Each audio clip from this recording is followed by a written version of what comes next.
राधे राधे, जय श्री कृष्णा। आप सभी का दिल से स्वागत है अंजना मोटिवेशनल चैनल पर।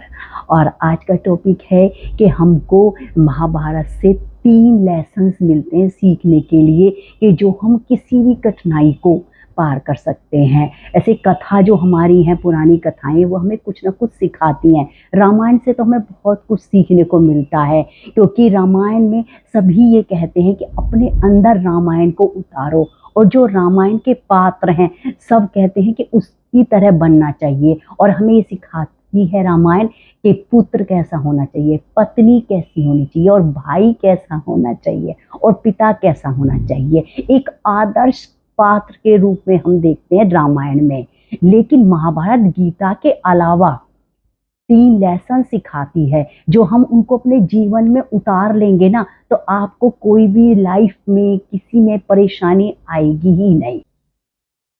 और हमें महाभारत से जो सीखने को मिलती है, पहला लेसन या पहली शिक्षा मिलती है, वो है अच्छी संगत का असर या संगत का असर। यदि आपकी अच्छी संगत है तो आप भी अच्छे बन जाओगे। थोड़ी बहुत तो पॉजिटिविटी आपके अंदर आएगी। यदि बुरी संगत में उठना बैठना है तो आपके अंदर नेगेटिविटी आएंगी।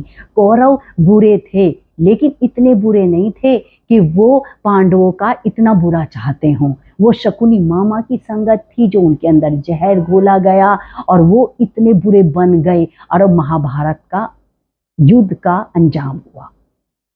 तो इसलिए संगत का असर, आपको अच्छी ही संगत में रहना है।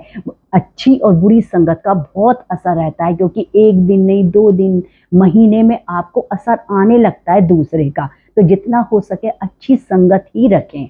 और दूसरा है कठिनाइयों का सामना करना। अब पांडवों को युद्ध से पहले 13 वर्ष का वनवास हुआ था।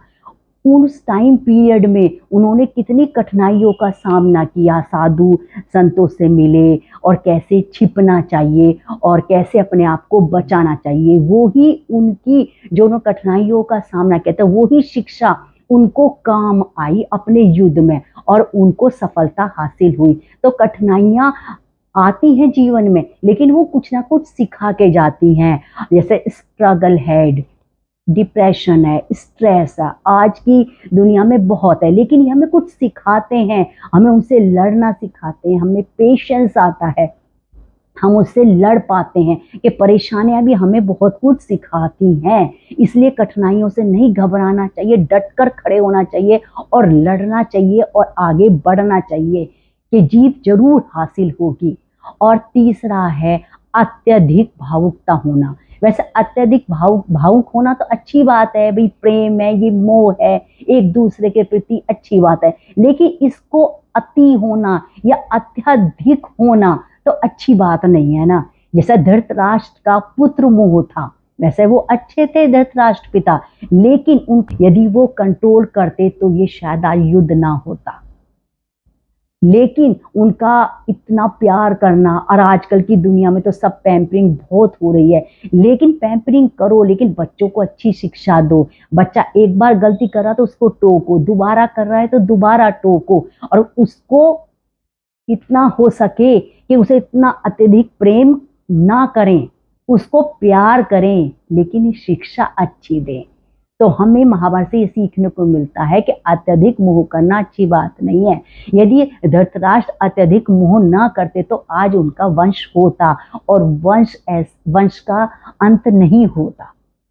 और ये हमें 3 बातें हमें महाभारत से सीखने को मिली हैं।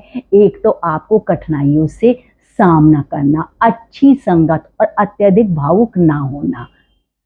और इसी तरह के मैं आपसे टॉपिक लाती रहूंगी। राधे राधे, जय श्री कृष्ण।